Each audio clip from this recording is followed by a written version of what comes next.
Hey guys, how's it going? Welcome to this video. Alright, so I swapped out battery cells on the battery pack.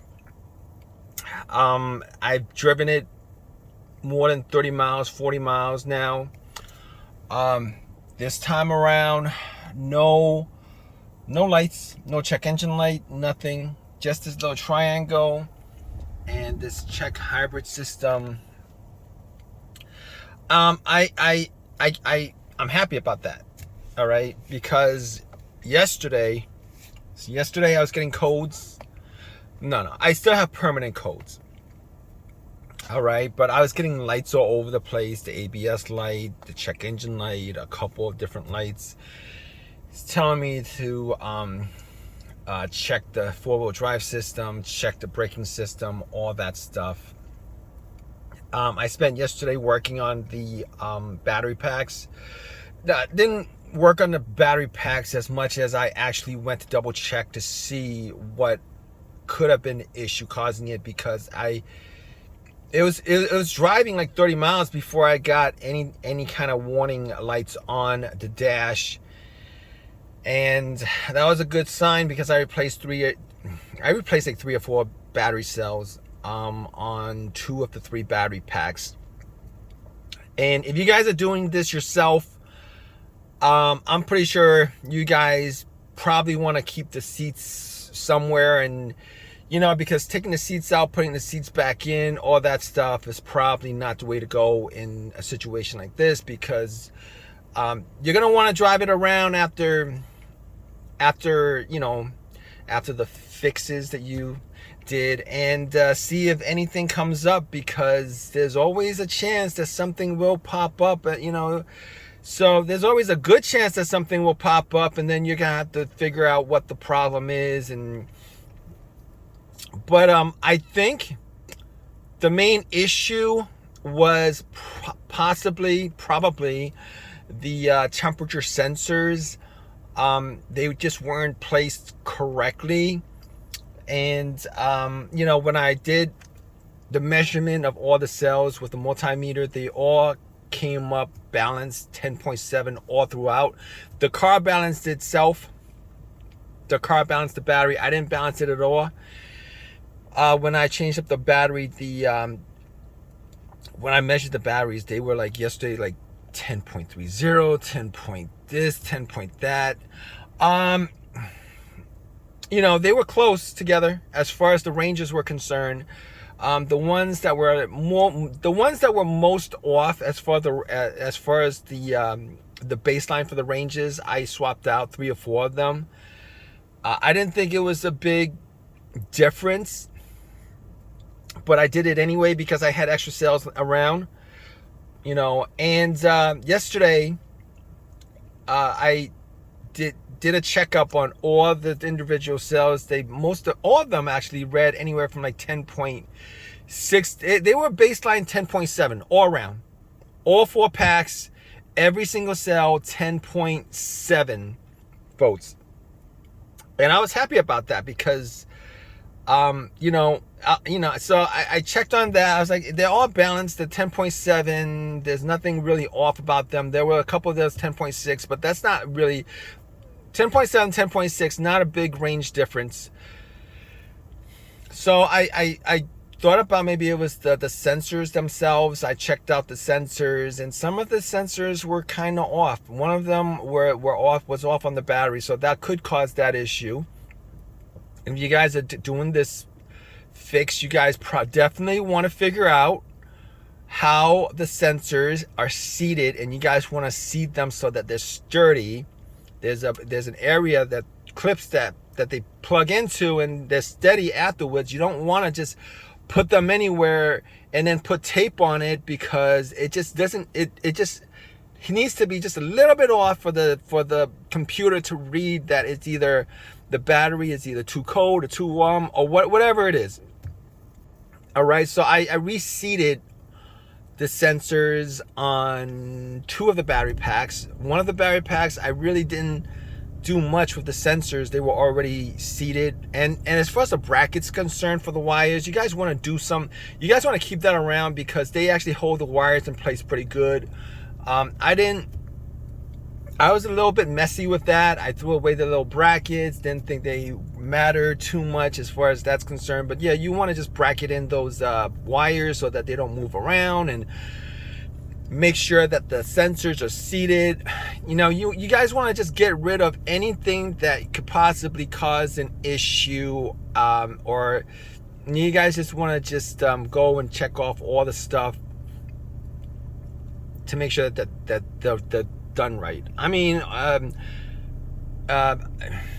you know, a situation like this, as far as a car that's 2012 is concerned, you know, I didn't put in all the bolts and for the casing and stuff like that, as far as the metal casing is concerned, because I was like, you know what, I probably need to do this again at least once a year. I'm hoping not.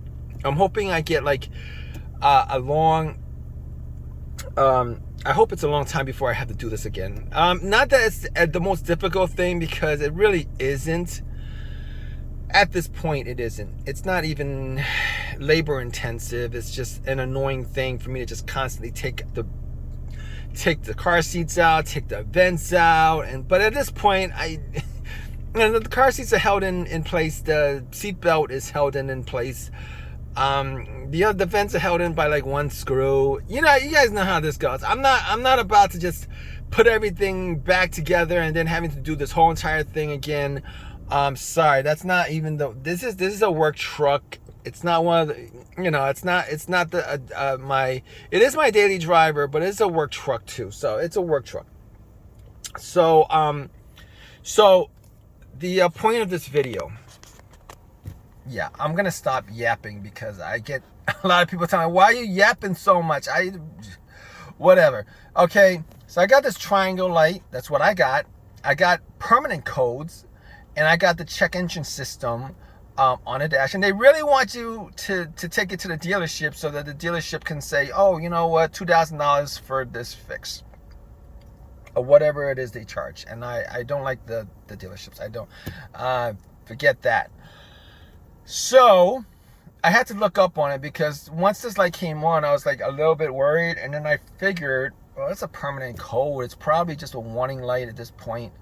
And I will use Toyota's TechStream software to try to get rid of this, because my OBD2, and I have a couple of them. One is a simple OBD2 that I use as my main OBD2, and then another one is my other OBD2 that's a little bit more, has a little bit more to it. And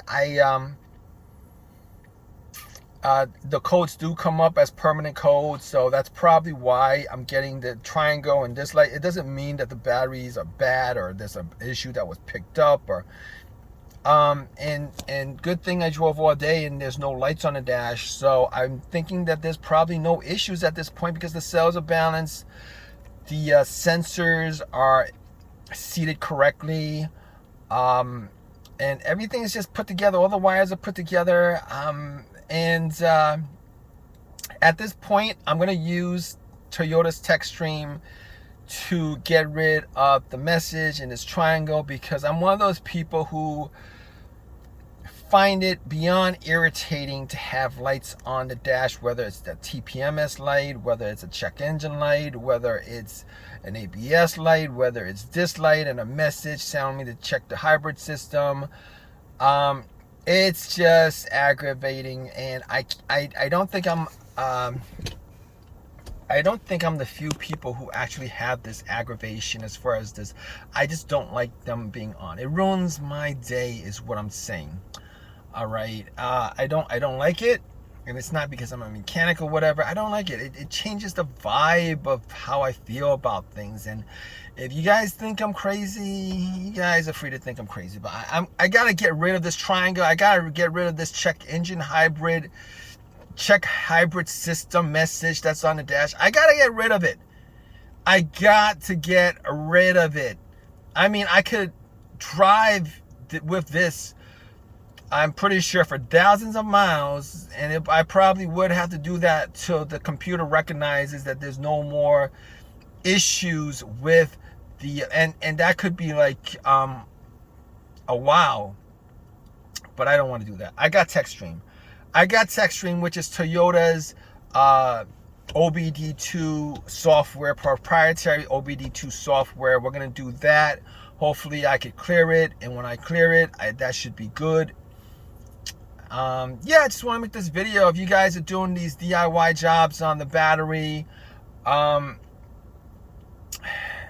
my videos, guys. I'll save you some time.